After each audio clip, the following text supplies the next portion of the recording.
Hi, good evening everyone, and welcome to this FAS webinar this evening. This is the fourth webinar of the Sustainable Sheep System series, which is funded by the Farm Advisory Service. My name is Hazel Lawton from SAC Consulting, and I'll be your chair for this evening. Apologies, the screen hasn't moved on there. So I'll be joined by my colleagues Craig Bothwell and Daniel Stout in the background, who are working away. They'll be taking questions throughout the night and making sure everything's going smoothly. So we aim to run for 1 hour this evening, and we'll be finishing roughly about 8 o'clock, the back of 8, depending on how many questions we get. So tonight we'll be focusing on worming, and we've got two excellent speakers for you this evening. I hope everyone had a good lambing, and I've got lots of lambs in the ground. Lots of people always say that the lambing isn't the hardest part. The hardest part is actually keeping them alive and on the ground. And I'm sure everybody wants to keep them thriving to take advantage of these excellent prices that we're getting at the moment. Long may they continue. So obviously, one of the best ways to keep them thriving is to reduce the disease burden on the lambs. A lot of people will already be thinking about worming, so it's a key time to discuss this. So one way to obviously minimise the disease risk is to think about how we're worming and what we're doing. Now, there's two main reasons that we should be looking at our worming policies. One being drug resistance. In many countries now in the world, some areas are unsustainable for sheep farming because the level of resistance has got so high. And the other one is the driver for climate change. The government are wanting farmers to be as efficient as possible. So we need to be looking at what we're doing. So without further ado, I'll pass over to our first speaker, Heather Stevenson, who is a veterinary investigation officer with SRUC. She's been a vet for nearly 30 years. So I will pass over to Heather now, who'll take us through the first part of this evening.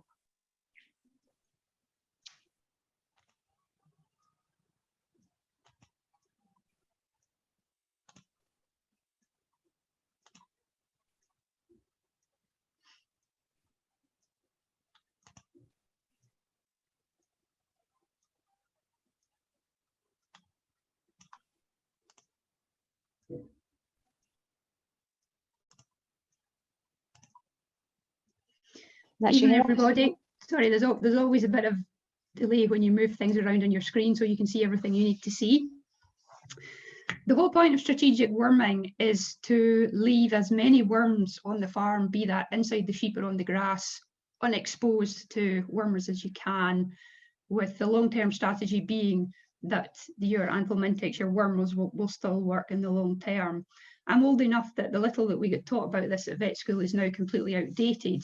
And even things that we were sort of communicating 5 or 10 years ago are now moving on and things are changing. So if you've not thought about your worming strategies, then it's a good time to think about them going forwards. I just wanted to start giving you a wee bit of a heads up about where we are with Nematodirus at the moment. Nematodirus diagnoses always peak in June, so it's very timely, this meeting tonight. And they are always related to the spring weather. So if it's a cold spring, we see more problems with Nematodirus. So the red line is the Nematodirus diagnoses yo-yoing up and down from year to year. And the blue line that's mirroring them quite well are the days of air frost in April. And if you see to the far right-hand side of that graph, you see how cold in April we had this year. So there's quite a high Nematodirus risk this year. If you've not looked at the SCOPS Nematodirus forecast, have a wee look online.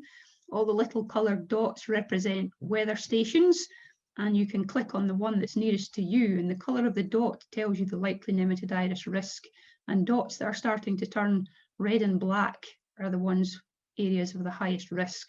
So this was yesterday, and in the borders they're talking about very high risk at the moment. So something to keep an eye open for in the next couple of weeks.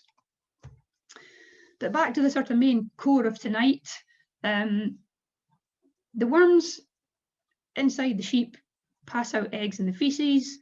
These develop to larvae on the grass, and then the sheep then eat the larvae. And everything that happens in the grass depends on the temperature, and it speeds up as it gets warmer. And the most important thing to look at in this graph is the green, and the green is the number of larvae on the pasture, and you can see that they tend to rise as summer goes on, and you get this peak in sort of August, September time, and that's where the highest risk comes of seeing lambs, particularly with scour. But the larvae don't then disappear from the grass. They can survive for a long, long time, and then they tail off slowly right through to the following spring. So my plan for tonight was to sort of give you a quick run through points that I think are important, hopefully things to make you think that you may or may not have come across before. So my first point would be, think about what's on the grass. If you can provide grass for lambs, particularly at weaning time, with no worm challenge at all, they will grow much, much better. So the top green line is the lamb growth rates over a period of 14 weeks, where there's no worm challenge at all. This is research that was done back in the 1980s. The red line is lambs that were given 5,000 worm larvae a day over that same period. That sounds like a lot, but that's not actually enough to make them scour. And you can see they grew about half as fast. And the blue line is showing lambs that were given the 5,000 larvae a day and wormed every 3 weeks. Okay, so worming in itself is not the answer. If you're worming these sheep every 3 weeks, you are stopping eggs, most of the worm eggs being passed out onto the grass, because it usually takes around about 3 weeks for the worms to mature and to produce eggs. But because they're still taking in larvae, those larvae are doing damage, and worming them in itself doesn't replace the growth rate that you would get if there was no worm challenge at all. So where are these larvae? Well, they're generally not 10 and 12 centimetres up the grass. About 70% of them are about 2 centimetres either side of the junction between the soil and the grass. So as a rule, they are very, very low down on your pasture. So that's important to know. And if you look at your target sward heights, then if you're sort of following these kind of guidelines and rules, then hopefully you're starting to minimise the intakes of larvae. So there are various things that have been trialled, some more successful than others in the past, looking at grazing management for worm control. One thing I would be cautious about is if you're rotational grazing and you're moving them round blocks of grass every 3 to 4 days, and it takes maybe 3 weeks for them to come back to the beginning again, then that's not low risk grazing. You've just given enough time often for the larvae to develop onto the grass. So rotational grazing, don't think that because there's been no sheep on the grass for 3 or 4 weeks that grazing is safe. It isn't. There will be larvae there from when the sheep were there last time. The other thing to think about if you're using either cattle and sheep mixed grazing or alternating them is that most sheep worms don't infect cattle and vice versa. So one can act to clean up the ground for the other, but obviously you've got to take into account different recommended sward heights. You need suitable fencing and water trough. So it does need a bit of thinking of if you're going to go down that road. These types of rotations have been known about for a long time now, and obviously they're not suitable for everybody, but it does create low risk grazing for the sheep as they go through the system. And some people obviously have got a sheep cow system, but not everyone has the right balance of cows and sheep and suitable ground to be doing that sort of thing. But again, even if it's something that you could do on part of the farm, then it could play a useful part in reducing the amount of wormer you're needing to use. So generally, if it's land that's got sheep on it pretty much all the time, then the chances are there will be worm larvae there. It's high risk. If it's grazed by young lambs every year, that is a potential nematodirus risk. If there's been scouring store lambs on it the previous winter, then remember that those larvae from the eggs they've passed out will survive through the winter and into the spring and into maybe the early summer as well. And going back to our thinking about where the larvae are on the grass, if they're grazing it really short, then there's potential increased risk. And obviously grass growth has been quite slow to get going this year, although I imagine it's about to pick up. So your low risk fields, and I prefer low risk rather than clean grazing as a description of them, reseeds, aftermaths, and anything that's been a rotation going on. So if you think what happens if your stocking density is high, then potentially there's a lot more feces being passed, more worm eggs going out onto the ground, the pasture quality itself is lower, there's less availability of pasture per animal, so their nutrition isn't as good, and you're probably forcing them to graze down lower and closer to feces, so these are both places where the larval numbers are going to be higher.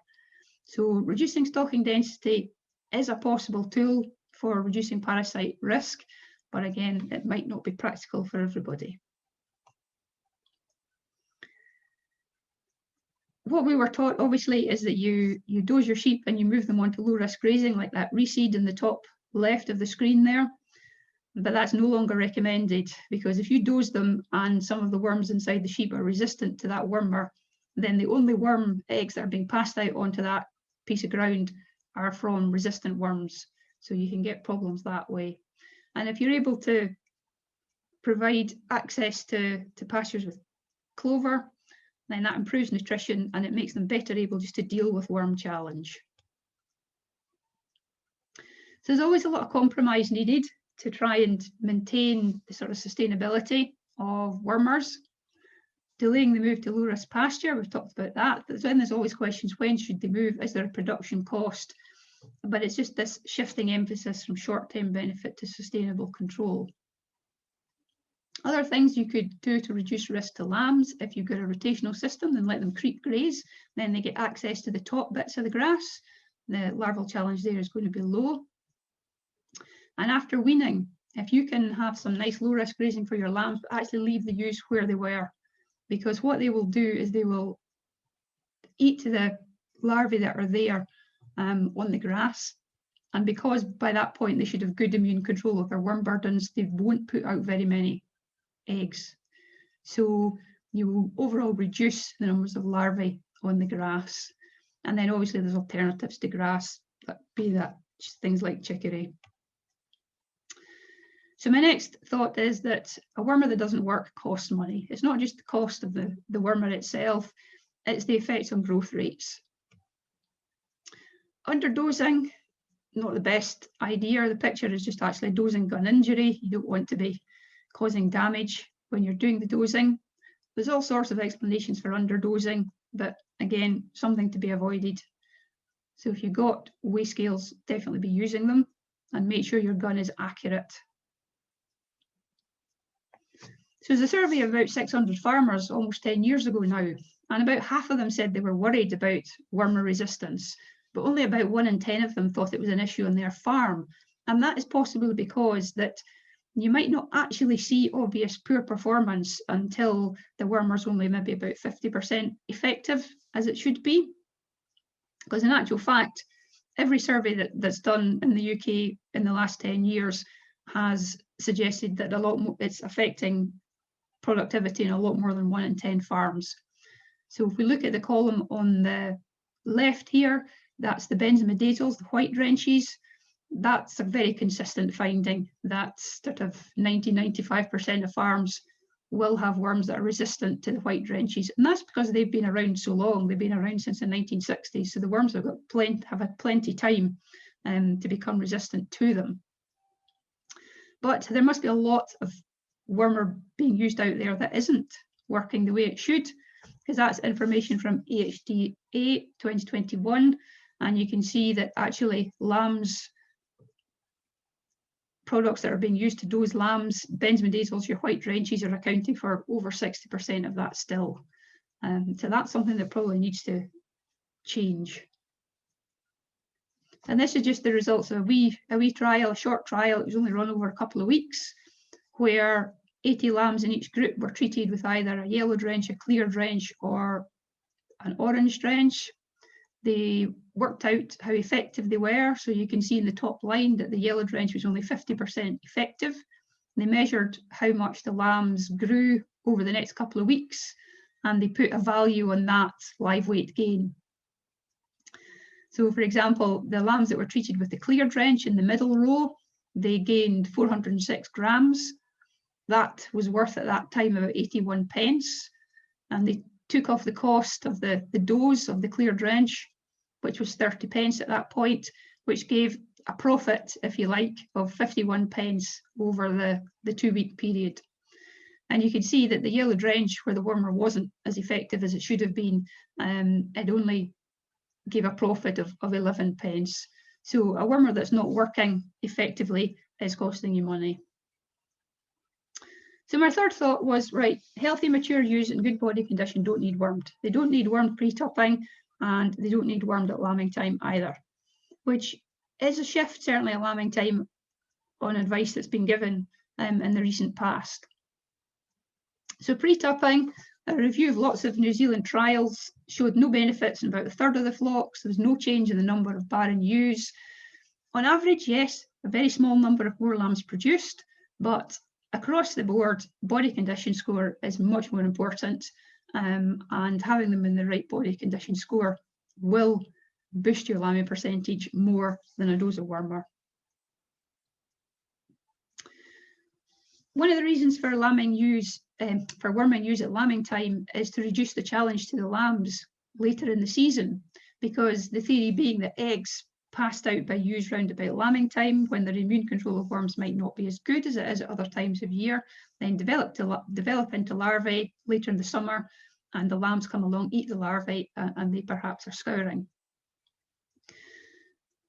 But this study looked at worm egg counts from lambs, and they looked to see whether or not there was any difference depending on whether or not the ewes had received worming round about lambing, and also whether or not the ewes had received either a short or a long-acting product. And they found no difference. They found no difference on the effect of what product had been used or whether the ewes had been wormed or not. So it doesn't necessarily result in lower levels of infection in lambs. My fourth point is probably the most contentious thing I'm going to say tonight, and this is my opinion. Other people's opinions differ on this. But I would be cautious definitely about using long-acting wormers. Long-acting wormers are long-acting because they go into the body fat and are slowly released from there. Now there is fat in milk, so it follows that these wormers are transferred in the milk to the lambs. And they're transferred very quickly. Then they can be detected in the blood of the lambs from 6 hours after the ewes were treated. And they can be detected in milk for 60 days. And at that point, they stop the trial, so perhaps longer than that. And effectively, you're accidentally worming your lambs. You're possibly underdosing them. And one study suggested that you're selecting for resistant worms in your lambs.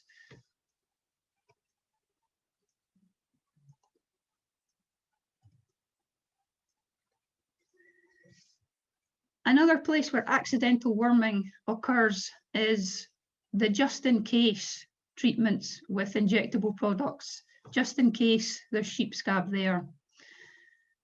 I think if you're going to use long-acting products, certainly don't use them every year. And there are obviously cases if you have diagnosed sheep scab, and when you've taken advice, then they may be the most appropriate product to use. But I don't think that the routine use of them once a year, just in case of sheep scab, is a sustainable way to go. Don't treat the whole group. We're back to compromise here again. Leave a percentage untreated. How many? Well, ideally at least 10%. How do you choose the 10%? Is there going to be a production cost to that? But again, similarly to not dosing and moving to low risk pasture, we're shifting the emphasis from short-term benefit to sustainable control.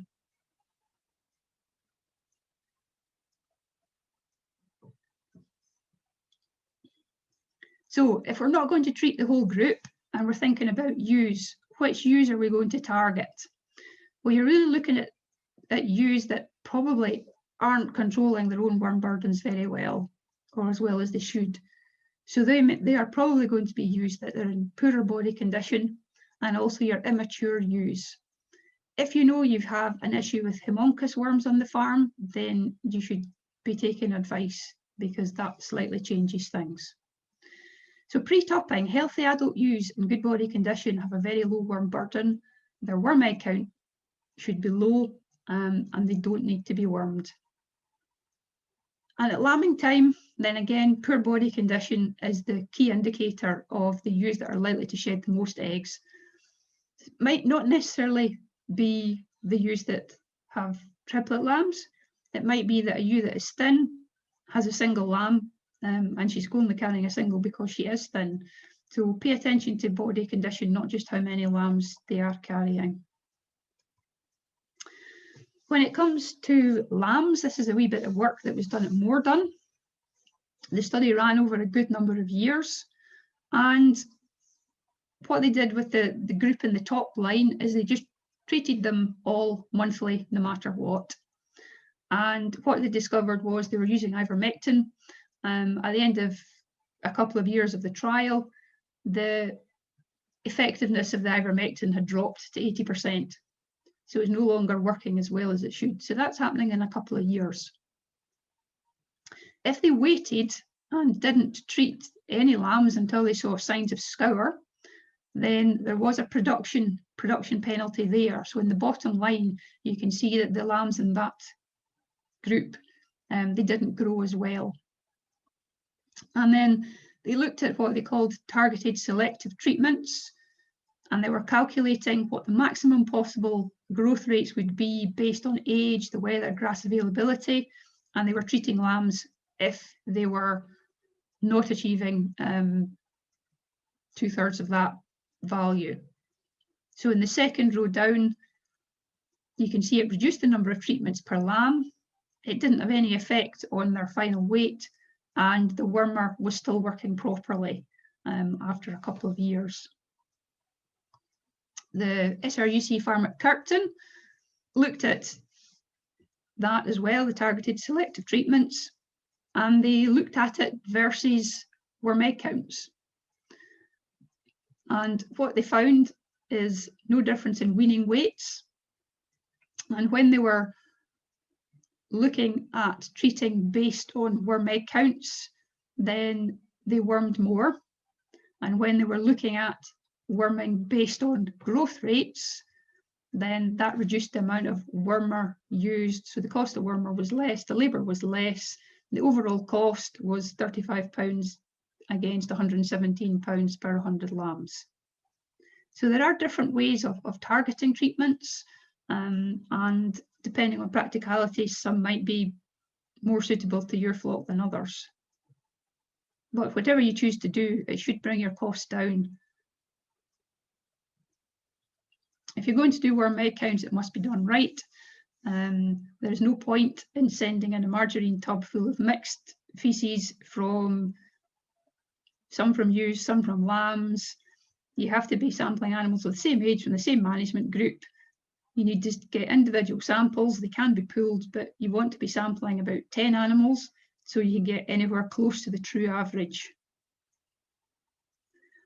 You can obviously use it for diagnosing disease, for monitoring through the summer, and you can extend that monitoring through the autumn and winter. You saw from the graph at the beginning that the worm larvae don't disappear through the winter, and using them to check the wormers are working. But it obviously needs planning. There's a cost to it. It's only giving you a snapshot of what's going on, and only adult worms produce eggs. And we've already seen that even worming every 3 weeks, you don't replace the growth rates as if there was no worm challenge at all. So the larvae themselves are doing damage. And there's a delay in receiving the results. And depending on the weather, the worm larval challenge on the pasture can change quite quickly. I put this one in just because it's a good one for raising discussion at farmer meetings, perhaps less so in these sorts of circumstances when we're doing these online. But it was just worm egg count results from Suffolk and Texels that were co-grazed in all cases. And the worm egg counts in the Suffolks were consistently higher than the worm egg counts from the Texels. Unfortunately, there was no information given about growth rates. But it does show that the Texels are more resistant to controlling their own worm burdens than perhaps the Suffolks were. Another good reason for leaving some of the group untreated would just be for environmental reasons. There's a lot more information about this in cattle than there is with sheep, and this graph just shows what happens to the numbers of dung fly larvae when cattle are treated with ivermectin. So the white bars are showing the number of larvae recovered from dung pats when cattle weren't treated, and the black bars are showing the number of dung fly larvae recovered from cattle, dung pats of cattle that had been treated with ivermectin. So there are knock-on effects. Is there a production cost? Well, SCOP stands for Sustainable Control of Parasites in Sheep, if you've not come across it before.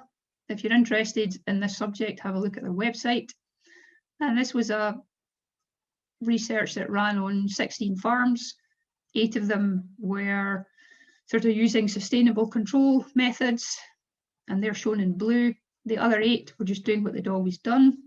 So the Scops farms used about half the amount of wormer per lamb and about less than half per ewe. But you can see there was no real significant difference in live weight gain of the lambs, time to finish, and their finish weights. So while there might be a compromise overall, hopefully not too much for production cost. So my final point that I was going to mention just was quarantine, which is a bit of a no-brainer. You don't know what the sheep you're buying in are carrying, so they should be treated. And you want to be using a wormer or perhaps a combination of wormers, not mixed together, but given one after the other, that gives you the best chance of removing all worms that those sheep are carrying. So that is more than likely going to involve using one of the newer wormers like Zolvix. It's important to hold them off grass for 1 to 2 days, and that's just because it takes that length of time for worm eggs to be passed through the gut and out in the feces. And then you want to turn them onto pasture that has been grazed by your own sheep, and there's going to be larvae there on the grass, and that's just to dilute any surviving worms in these sheep with worms from your own flock. So those are my thoughts on the subject. That's the kind of theory behind strategic worming. It's always much easier to talk about these things than actually to put them into practice.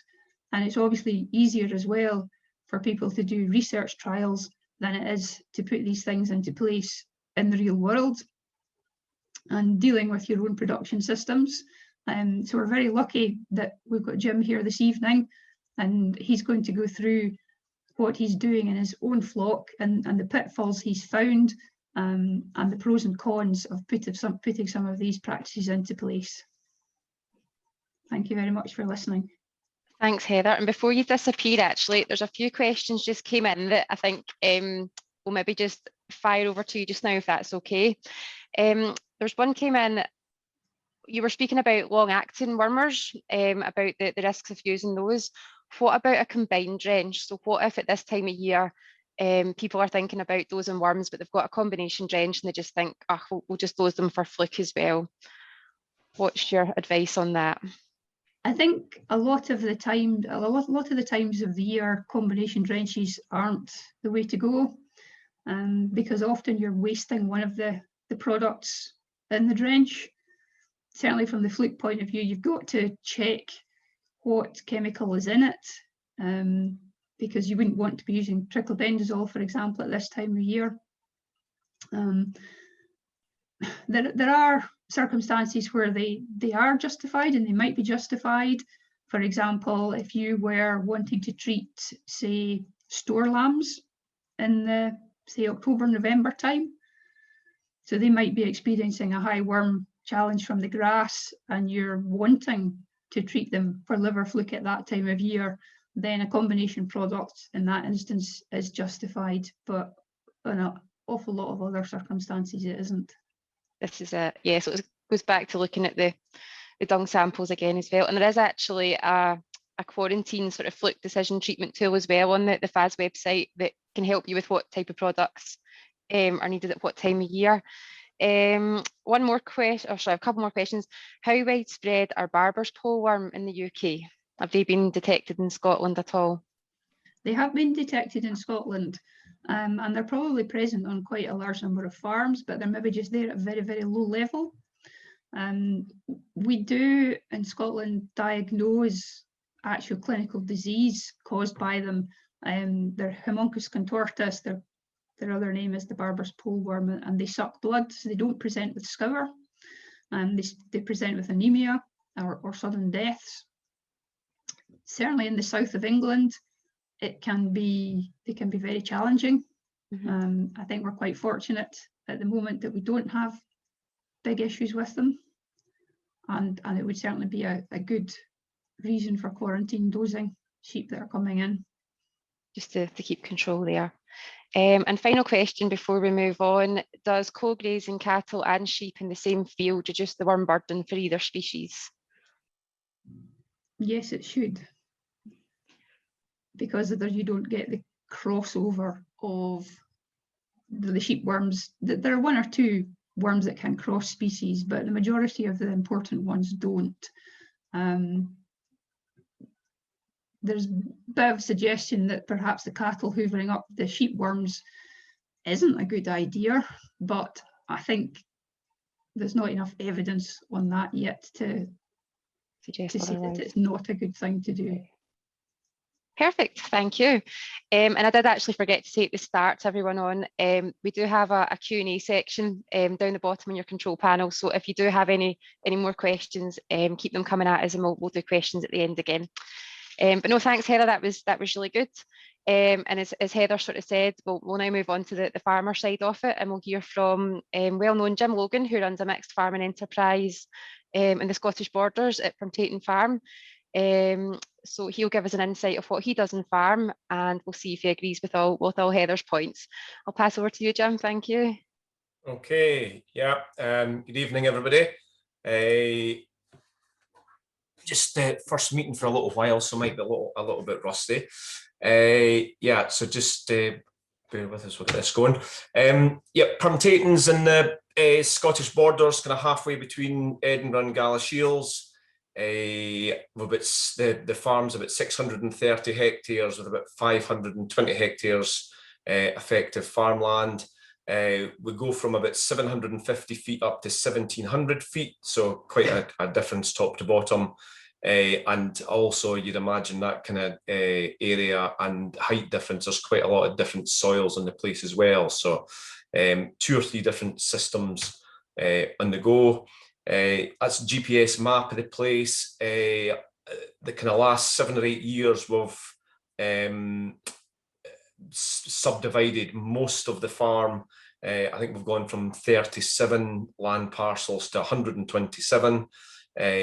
So that just gives us a heap more control over grazing and has let us increase stock numbers quite significantly and production and profitability quite significantly. But obviously that's brought about a whole load of new and sometimes exaggerated parasite challenges, as Heather suggested. Yeah, the different enterprises on the farm, 1,650 ewes mated this last year, 1,500 commercial ewes, 150 stud ewes. That's been as high as just below 2,200, but then as our deer numbers have increased over the last 3 or 4 years, we've basically kept our cattle numbers much the same and decreased our sheep numbers a bit to accommodate them. So yep, 1,650 ewes, about 120 cows and heifers calving, and we rutted 330 hinds last year. And like you say, that there was a significant area of forestry on the farm as well. Just quickly, the sheep genetics, those are the breeds that kind of are in the makeup of our commercial ewes, and then there's the pure Texel and Suffolk stud flocks as well. Grass-based, forage-based system, outdoor lambing. So that's just what we're looking for, important traits on the left there, and more and more the ability to retain body condition score through the year and weight through the years becoming higher and higher up our list of priorities. And that obviously, as Heather's described, that has a big influence on the effect that parasites might have on them as well. Yep, big lot of sheep tend to, the paddock grazing or tend to work with quite big groups most of the time, set stocked in fairly small groups to lamb, and then probably fairly quickly mobbed up into much bigger groups, and everything out on rotation. Really simple handling system, a kind of flute system. Everything comes through combi clamp, race and combi clamp. Combi clamps are both set up on with EID readers and weigh cells, which are just really important to us. And like I say at the bottom there, sort of weight, we tend to record weights and monitor weights on just about every handling that we do. Kind of modern technology, that's pretty much happening as we're working, and it's a kind of hands-off. It's really a hands-off exercise and doesn't take us any extra time. So we make good use of that technology. Like I say, the EID is really the EID and the clamp, and is really the big game changer for being able to record so much information and make use of that information so easily. The thought of doing that pen and paper wise, or any other way, would just would be impossible. But EID and the weigh cells just make it, like I say, it's a kind of hands-off exercise. So the topic tonight is and what we've been asked to speak about, is how we practically put a lot of those things that Heather's talked about into practice. And we probably started paying a big lot of attention to how we were dealing with parasites, probably at the same time as all the changes and increases in stocking levels that we were making sort of 7 or 8 years ago.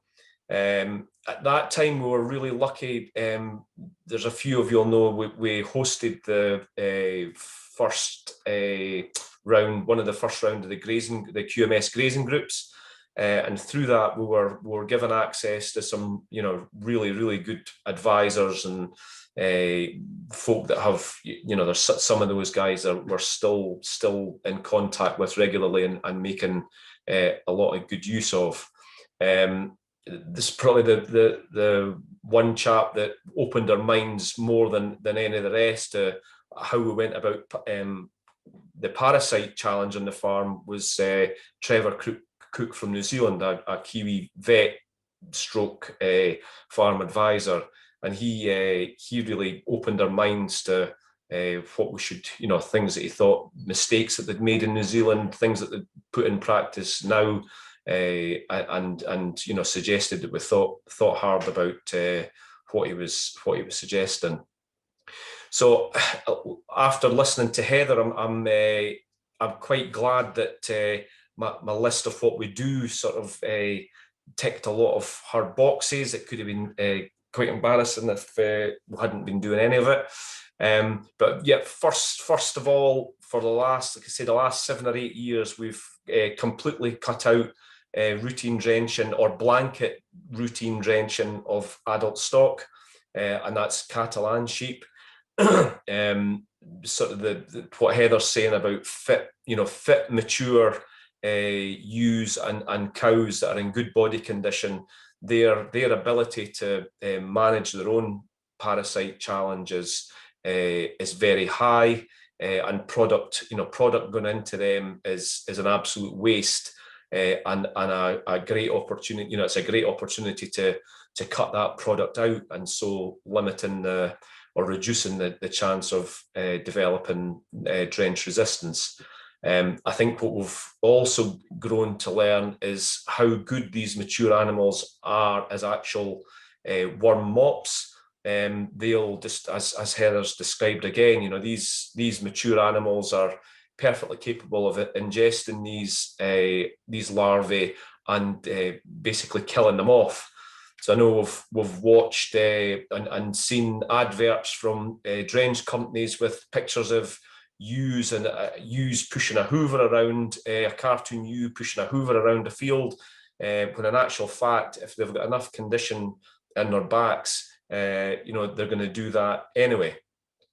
The other thing that we've done regarding the mature stock is completely cut out the use of those long-acting products that have been talked about, apart from if we are quarantining purchased animals, when that's, you know, that's a tiny number of rams per year, or that's the only time that we're using these long-acting products.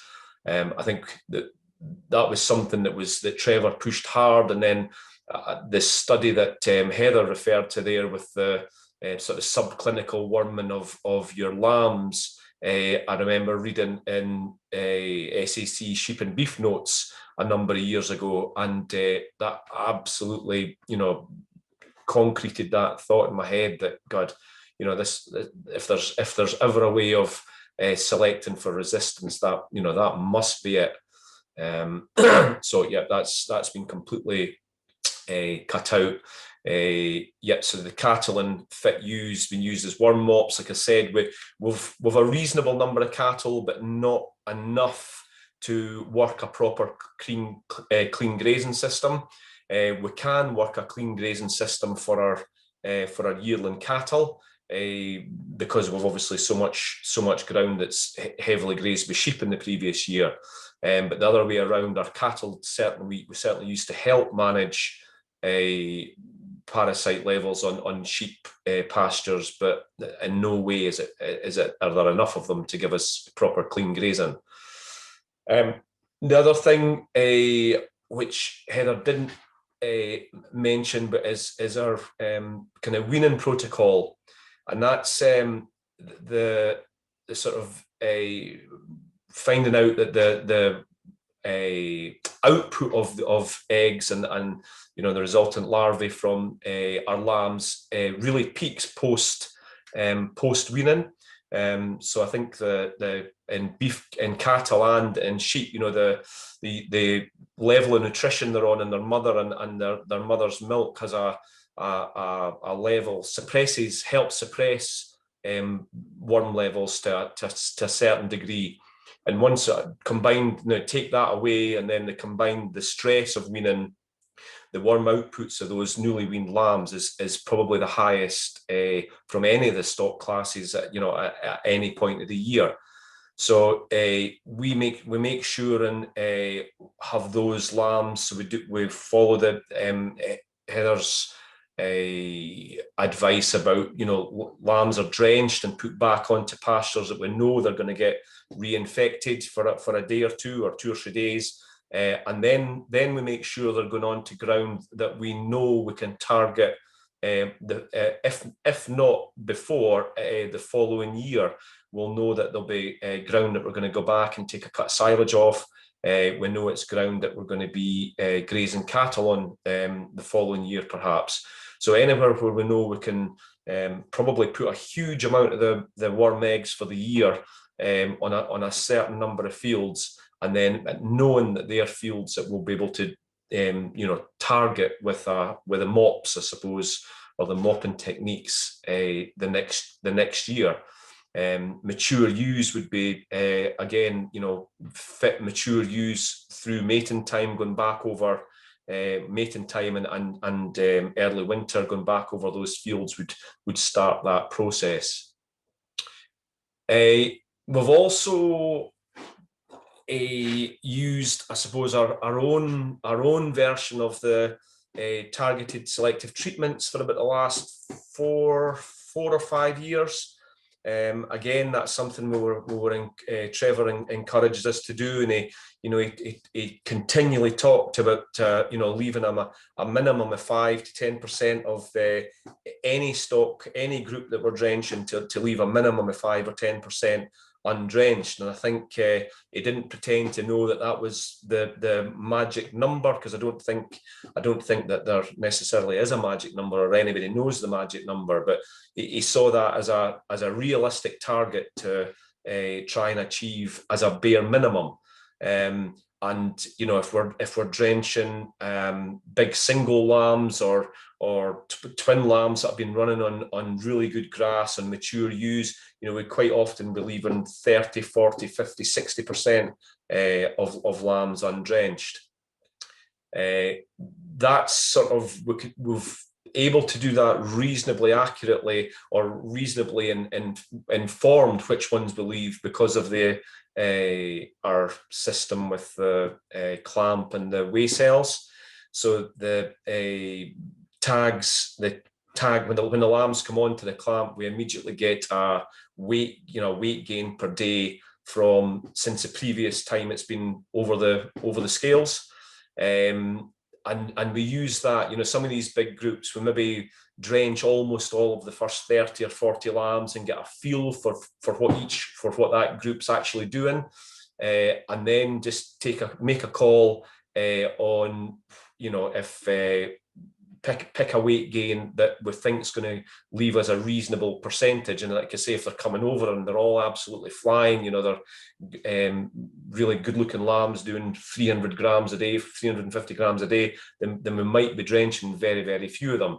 If I'd give our twin lambs that are you know, that aren't really flying, or lambs that have been on older permanent pasture, and we know there's a big challenge there, then we sometimes have, you know, we maybe have to work hard to find those 5 to 10% that we want to leave undrenched.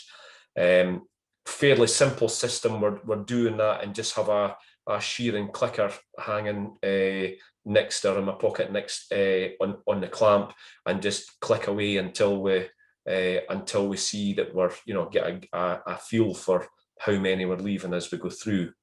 I think the work that Morden's done has definitely given that idea even more accuracy.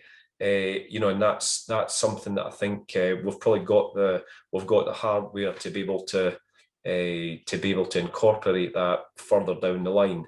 But say that's at the time when we started that, it wasn't, that system wasn't really been talked about, wasn't available. And last of all, I think the strict quarantine treatments for the little numbers of stock that do come on is very, very important. And again, we pretty much do what the things that Heather's been saying, would be treating with multiple products, not just relying on the new drench. You'd see from her some of her charts that there's already resistance in the country to you know, those orange wormers, and you know, the longer we can, the more we can do to protect that and prolong its useful life as a good quarantine drench, the better. And would consider giving another 1 or 2 of the wormer groups at the same time, along with that, just to be absolutely belt and braces. I think another key point that I picked up from Heather's presentation was also to check again. Every time you drench, check on the accuracy of your drench guns. If you start doing that, you will be amazed how inaccurate a lot of the generic drench guns are.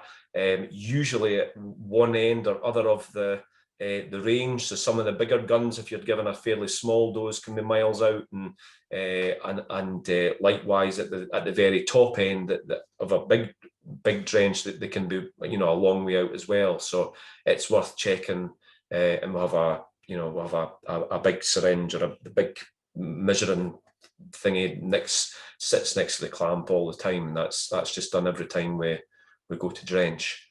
I don't. There's nothing else just absolutely springs to mind, and be very keen to expand if anybody has any other questions. So thank you.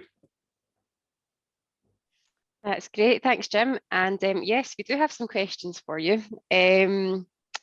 So first of all, what's your target? So obviously, we'll go with Ewes first. So Ewes at tupping time, do you go by a weight gain with the Ewes, or do you go by their body condition score in terms of what you dose? What do you do for your Ewes? Yeah, so weights, I think we'd love to get to would love to have a flock of ewes that were so consistent in mature size that we could do it in weight, because it's the number jumps up in front of you. It would be very, very simple, and that's never good. That in practice, that's never going to happen. So it's very much done on body condition score, Hazel. We monitor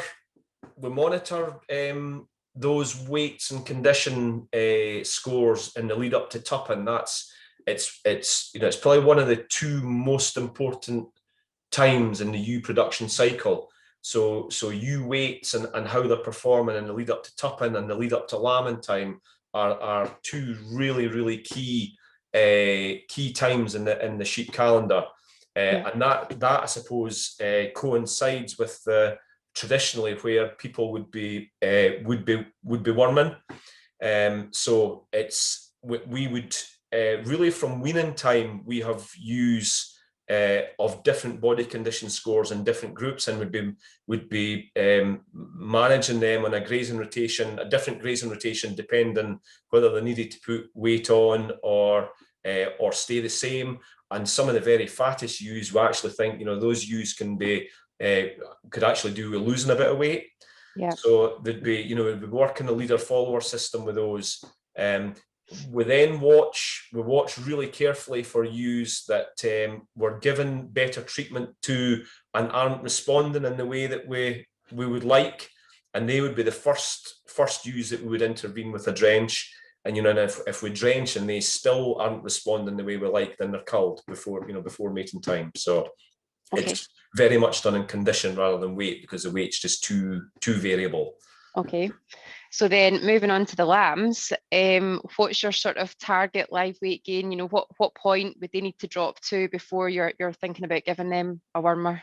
I think that's very variable as well, and it depends whether they're singles or twins, whether they're out in mature ewes or gimmers, whether they're and then the pasture type they've been on as well, whether it's if they've been running in a field of young grass and they're ewe twins, you might be thinking, right, these lambs need to be doing they need to be doing over 300 grams a day.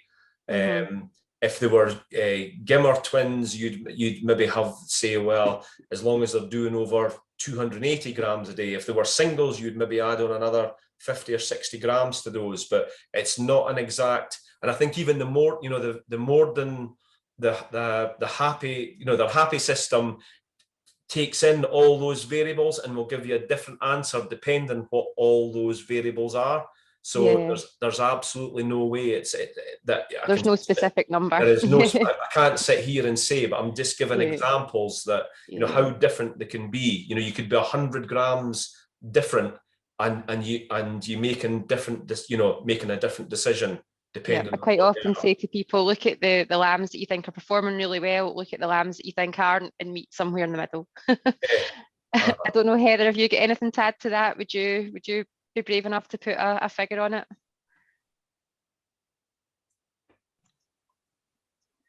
No, I think you just do have to compare like with like as much as possible. Yeah. And make your decision that way. Based on your own system.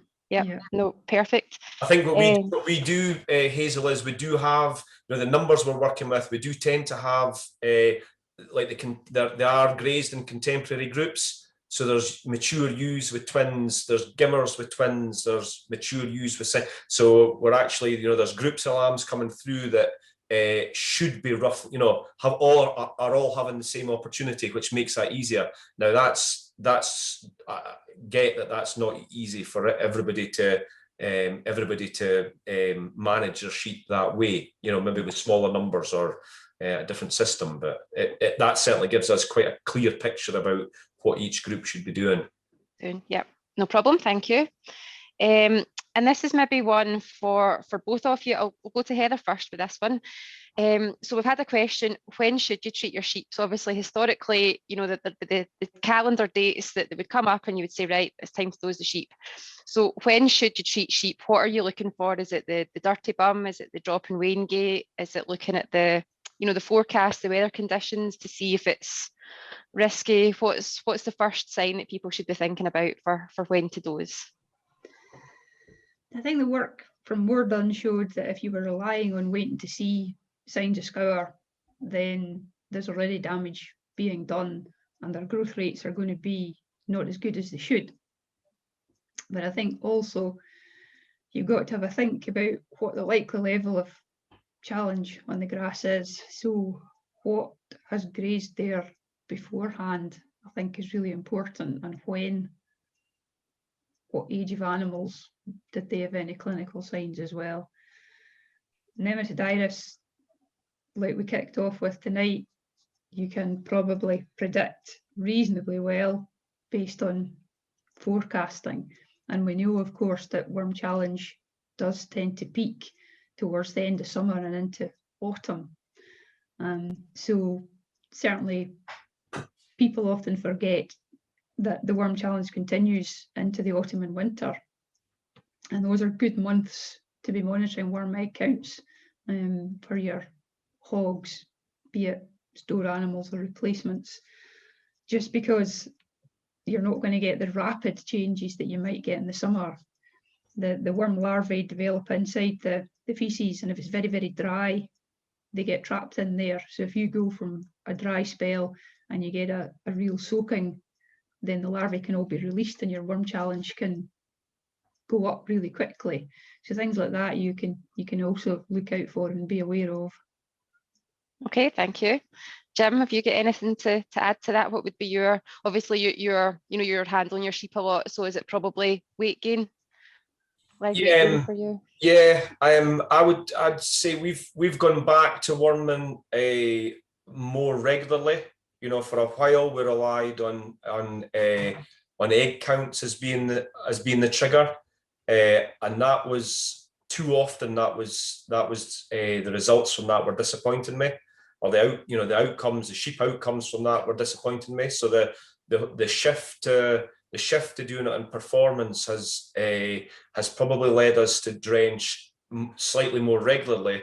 But like I say, trying to drenching regularly, but leaving a lot of lambs undrenched. Untreated. Yeah, so I think we're catching the ones that are needing drenched. We're catching earlier, because the average worm egg count is an average, and you could have one with 10 and one with 2,000, and you're going to get the average of 1,000, and the one at 2,000's in real trouble. So we've shifted ideas a wee bit from that. What we do though is we won't come below 25 days to drench again. So the sort of worm life cycle, we try and leave time for the worms to actually be breeding again, so that we're not only leaving any resistant worms to be breeding and multiplying. So I would say we're regular, but nothing like as low as the every 3 weeks that we were told to do 20 years ago. Which you realise now is why we've got into the bother that the bother that we have. And would you say your more regular treatment is a result of the paddock grazing? Quite often people ask, the set stocking compared to the paddock or rotational grazing, that sort of system accelerates the risk of, obviously, sheep are grazing closer together. If there's eggs being shed, there's a bigger risk of more picking it up. Would you say what's your opinion on? I think so, but I look back to 20 years ago. We were drenching even more regularly, and then even set stocking and working on egg counts. We were treating less often and not being pleased with results. It's just that it's a compromise. I think the paddock grazing, like Heather said, you're actually setting up the perfect storm on a 3-week rotation, on a 21-day rotation. You're just about setting up the perfect storm that every shift they make, they're going into where you're just getting a big hatch of the, you know, of the larvae that were laid as eggs on the previous round. So, but it's yeah, it's just, so that's a compromise, and I think that the output we're getting per hectare, you know, the job's not profit. We're doing that because the job wasn't profitable enough by being lighter stocked, and you know, so it's all about compromises, and then trying to do something that's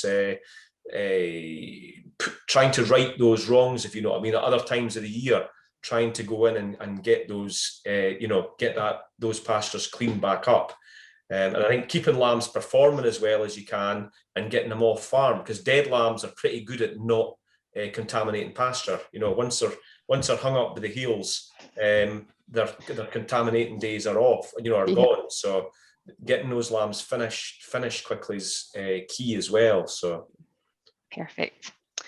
Okay, now we're just sort of running slightly over time, but there's just a couple of quick ones. These should be relatively straightforward answers. So this is one for Heather.